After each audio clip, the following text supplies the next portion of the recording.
If you're yearning for something that rises above the dysfunctional politics of Washington, we have just the thing.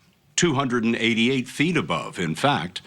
Tomorrow marks the 150th anniversary of the completion of the Capitol Dome.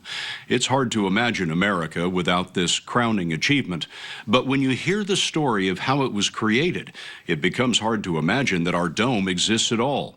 We were given amazing access for this story, and you're about to see the dome like you've never seen it before. George Washington knew what he wanted, a building so grand that no one could ever move the Capitol from his city. He'd still find it on Jenkins Hill, where he laid the cornerstone. And he might admire the dome, which was built later, for what it overcame. Built by men who despised each other, topped by a statue of freedom cast by a slave. Through war and rivalry, the dome kept rising. And that's American character that runs deep below the skin.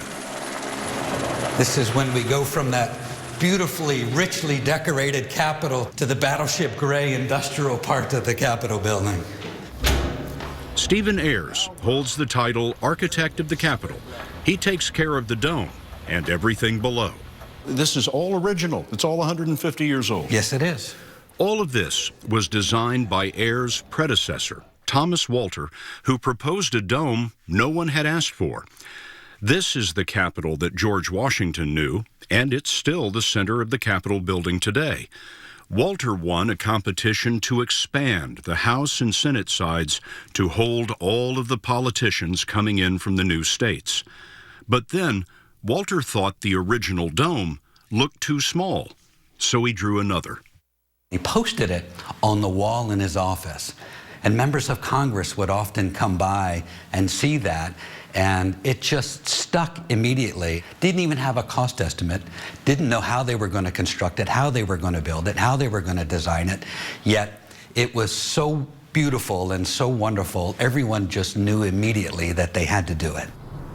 Walter drafted it after the great marble domes he'd seen in Europe, only to discover that the building couldn't support the weight.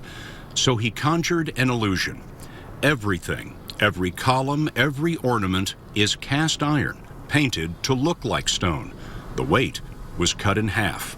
Wow. This is from 1863, and you can see it signed by Thomas Eustace Walter.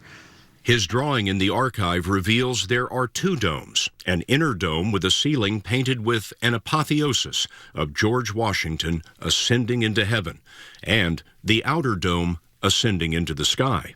We are climbing atop this inner dome, the apotheosis of Washington fresco by Constantino Bramiti. That's right below us. Yes. We're on top of that now. That's exactly right, and this is the level that we go outside. This is the top. It is the top. Wow. What a beautiful view. It's about 30 stories, and because D.C. outlawed skyscrapers back in 1910, you can see forever. For the record, the Washington Monument, still being refurbished, is nearly twice as tall. So there's the National Mall. They're taking the scaffolding down off the Washington Monument. Yes. You can see the Potomac River and Anacostia Rivers coming together. Stephen, what did it mean to have this dome completed very near the end of the Civil War? To me, it's a measure of our endurance, of our will to succeed, and our will to get it done, and our will to stay together as a country. It took enormous will. In Congress, the first vote on the dome passed 71 to 70. A critic called it a great mistake. And then came the Civil War. Not the war you're expecting. This was the war between the greats, the brilliant architect versus the genius in charge of construction, Army Captain Montgomery Meigs. He was incredibly honest, very efficient. Bill Allen was the historian in the Office of the Architect who told us that despite Meigs' virtues, he was obsessed with winning fame. And the way that he chose to do this was to put his name in every place that it occurred to him where it could go. It went on the bricks of the D.C. aqueduct and on its stairs. M.C. Meigs even etched his name on copper plates and laid them between the stones of the Capitol. In case 2,000-3,000 years later, the Capitol became an archaeological site, the archaeologists would discover these plates and know exactly who built the Capitol extension. But the last straw came when Meigs claimed authorship of the dome, signing his name to Walter's drawings. The two men stopped talking and raised their pens like swords. The letters are well worth reading. They are amazing. We found them in the archive. Meigs, you're welcome to assume the authorship of the pyramids of Egypt. You have no right to the new dome. Walter, if I'm not the architect of the new dome, I'd like to know who is. I shall be glad never to receive another line from you. Meigs, I have the honor to inform you that your services are dispensed with. He fired him. He tried to. Walter, very calmly, writes back and says, I would like to remind you that my appointment is at the pleasure of the President of the United States. The work slowed, but planning continued, including a debate about what to put on top. They decided that they would have a statue that would speak of freedom.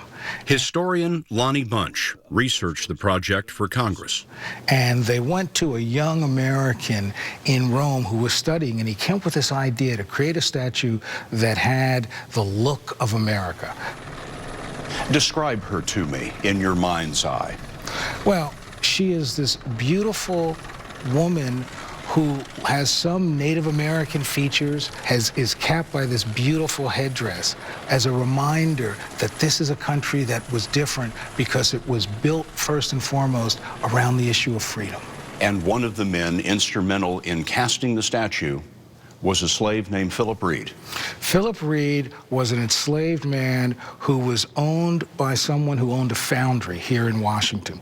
And that when the statue, initially plaster, came back to the United States, there was a concern about how do you take it apart? Philip was really one of the people who knew how to do this. And he came up with the idea of how to separate the model, how to then cast the model. He led the people who were making the cast of the bronze statue. But freedom would be grounded in 1861 when the real Civil War began.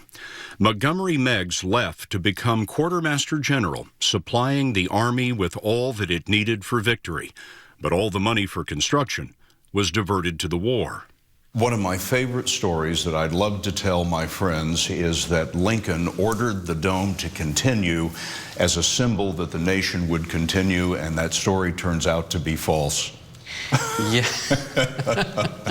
Matt Wisniewski, a historian for the House, told us it was the contractor, James Fowler Kirtland of New York, that resumed work without pay.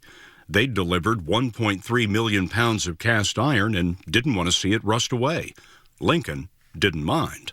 He has the famous line that if the people see the Capitol going on, it will be a sign that we intend the Union shall go on. This is the Rotunda. You're walking between statues of Washington and Jefferson. It's just off this room that you find the office of the Speaker of the House, John Boehner, who administers a lot of what he calls the campus. You ever not look up? Do you ever take this for granted? Never. Listen, for a guy who grew up mopping floors in my dad's bar, it's a pretty humbling experience. You've come up in the world. Just a little. We went up in the world from the floor of George Washington's original Capitol to the heights of the Inner Dome.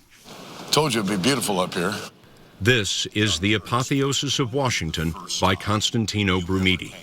I understand that somewhere in here the artist painted the face of the architect who designed the dome. It's right over here. Thomas Walter is the one in the long white beard. Yes. The scenes depict American hard work and ingenuity, and 180 feet below, 21st century citizens look up at Washington rising at the center of the city, laid down by he and urban planner Pierre L'Enfant. Look how L'Enfant laid out this city with these radiating streets. Maryland and Pennsylvania, New Jersey and Delaware. The Capitol right in the center. Right in the middle. And everything proceeds from here. And you put the Capitol atop this hill. And that's how you create this iconic symbolism. It was a symbol for the whole nation that the Union would endure. Now your job is to make the dome endure. Up here, you can see what is hidden from a distance. The dome is falling apart. Your guys bring in pieces into the office and say, hey, boss, here's what I found. You can see the level of rust behind it that is just eating away at the cast iron. Even worse, there are more than 1,300 serious cracks in the dome. Architect Stephen Ayers is starting a massive repair project. He showed us how they'll cover the dome with scaffolding for the next 2 years, replace the rusted parts, and stitch the cracks together with metal sutures. Minority Leader Nancy Pelosi helped Congress put up nearly $60 million for the work. A lot of people think that you guys can't agree about anything, and yet everybody came around to the idea of refurbishing the dome. This Capitol belongs to the American people. It is this place for them to visit as the most identifiable symbol of democracy that there is. On December 2nd, 1863, the dome was topped with the Statue of Freedom.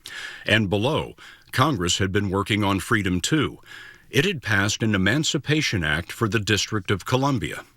When Philip Reed helped cast the Statue of Freedom, he was a slave. By the time it's placed on top of the dome, he's a free man. He is free. What happens to him is that he symbolizes so many of the enslaved African Americans who looked at that dome and saw it as a place of possibility, saw it as a place that said, here is the freedom that we deserve. The titanic struggle that crowned the Capitol is largely forgotten now. The House will be in order. But next time you look on political gridlock and wonder whether anything can get done, remember how much can rise above the fractured politics of Washington. The motion is adopted.